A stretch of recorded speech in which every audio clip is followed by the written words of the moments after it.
Oi, oitavo ano, como vocês estão? Seguimos aqui então com os nossos estudos. Estamos iniciando o nosso livro de número 2. Graças a Deus, ao comprometimento de vocês que assistiram os vídeos, né? Nós conseguimos concluir todo o livro de número 1. E vamos iniciar agora os novos conteúdos, tudo bem? Se por acaso ficou ainda alguma dúvida em relação aos conteúdos do livro anterior, nós na próxima semana estaremos marcando uma monitoria para que a gente faça um resumão sobre os assuntos vistos no livro 1, tá bom? Neste livro de número 2, nós vamos trabalhar este capítulo em duas partes. A primeira parte da aula vai ser só a parte da interpretação textual, mas este texto inicial, ele é um texto curtinho, então vai dar para a gente trabalhar os dois conteúdos, tanto a interpretação quanto a parte lá no estudo linguístico, tudo bem?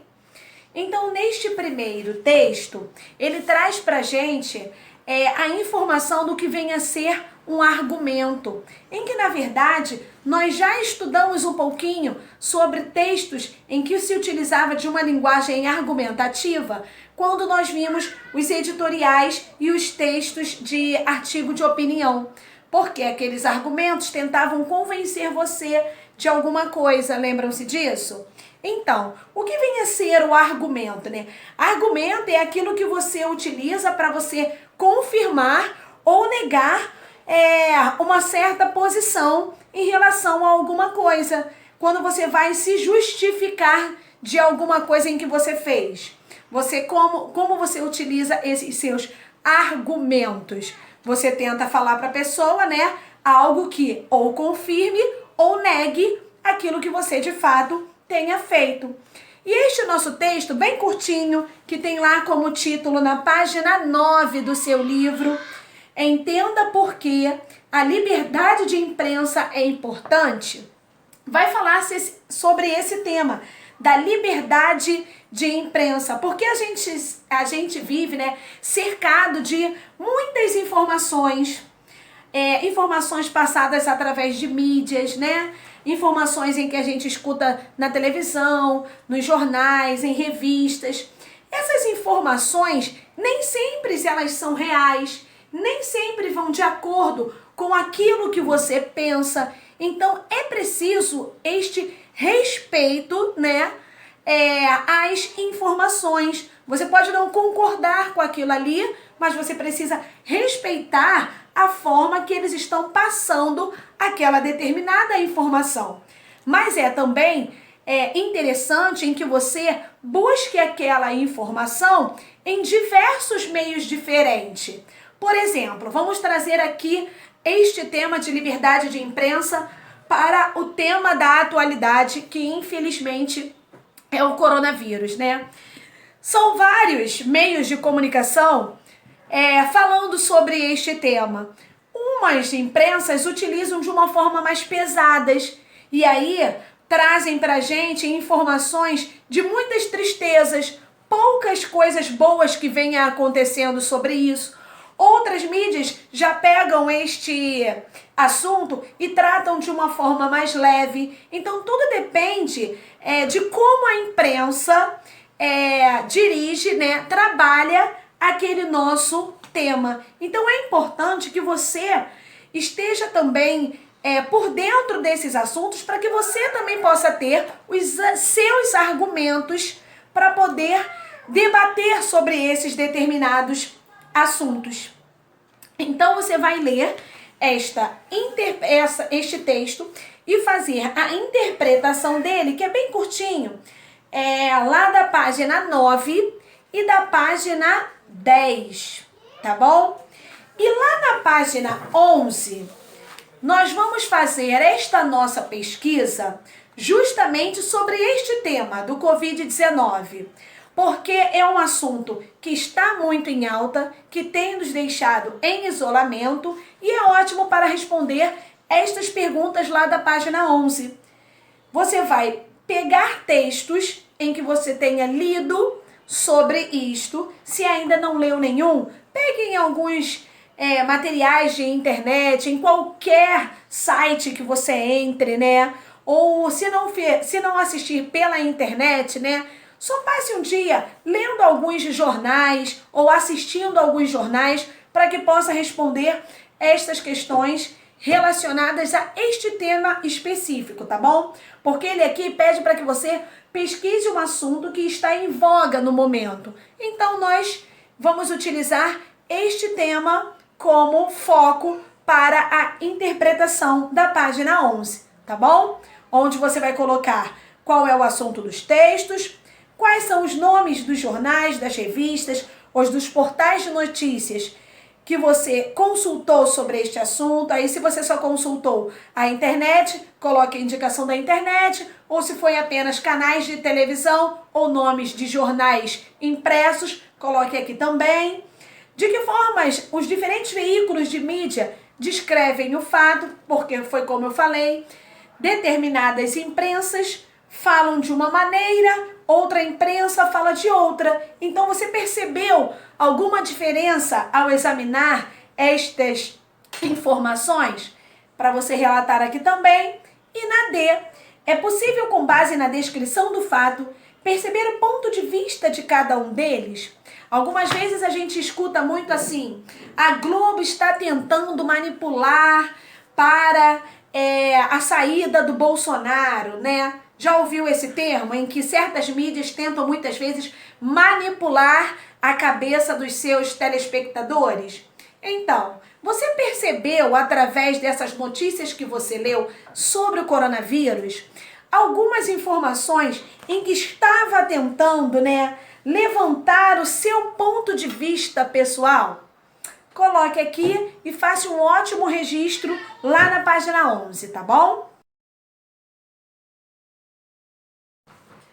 Agora nós vamos estudar lá na nossa página 13 sobre o estudo linguístico e vai trazer para a gente a definição de 3 itens: frase, oração e período.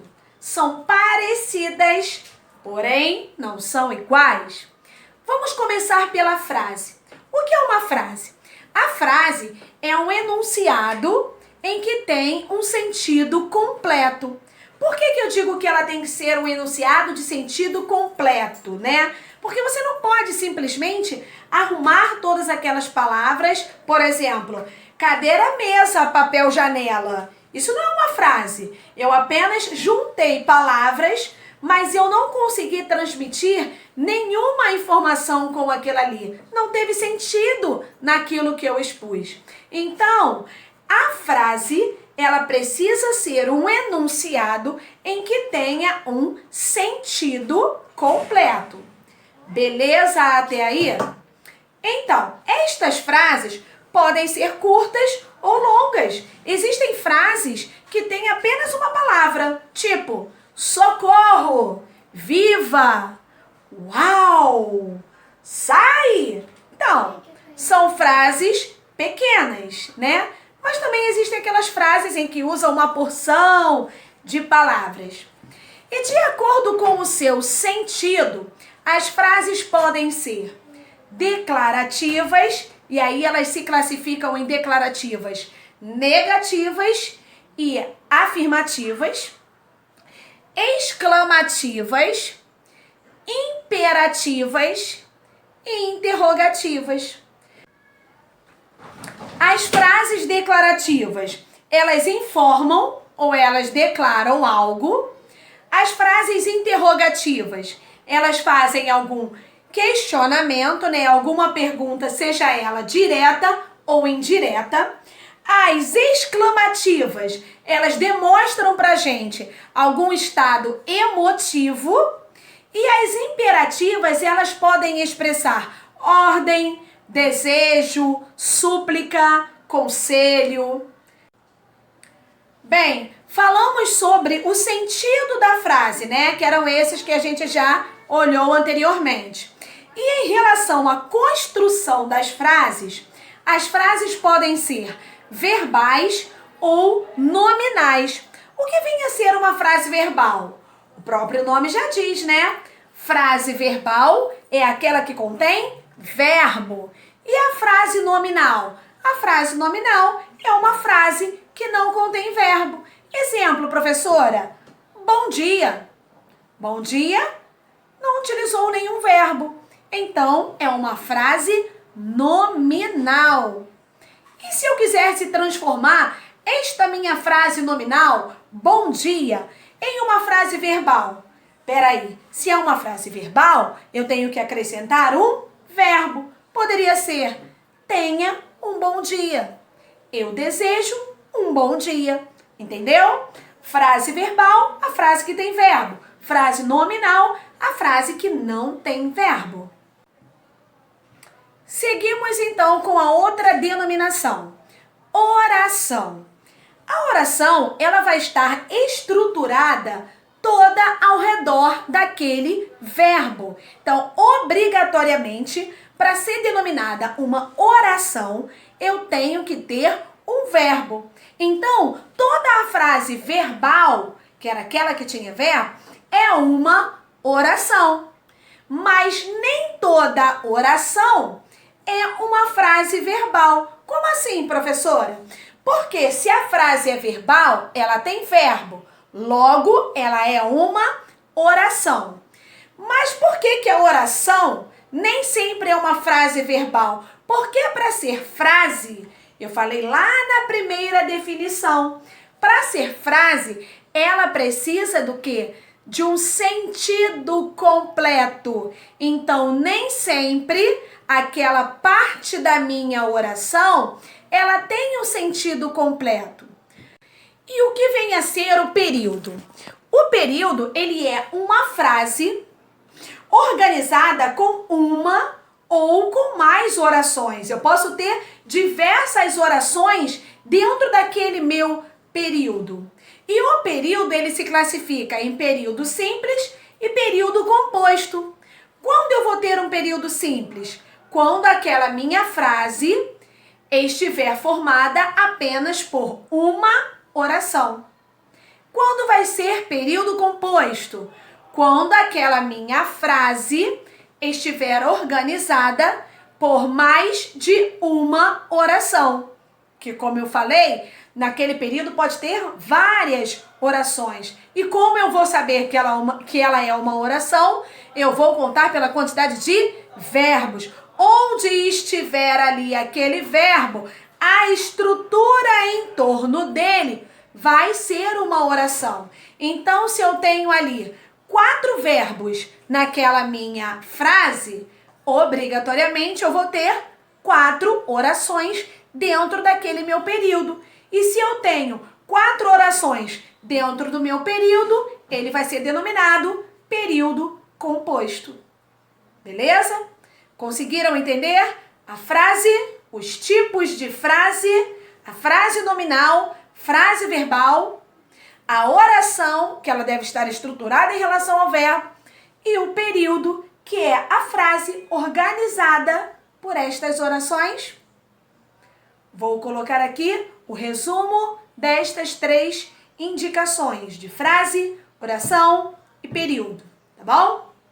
Deixo para vocês também as atividades relacionadas a este conteúdo linguístico, que vai ser a atividade da página 15 e da página 16, tá bom? Então, vocês têm para português resolverem as questões da interpretação da liberdade de imprensa, daquela pesquisa sobre o assunto relacionado ao coronavírus e também esta atividade do estudo linguístico sobre frase, oração e período. Tá bom? Até a próxima, um ótimo estudo, fiquem com Deus.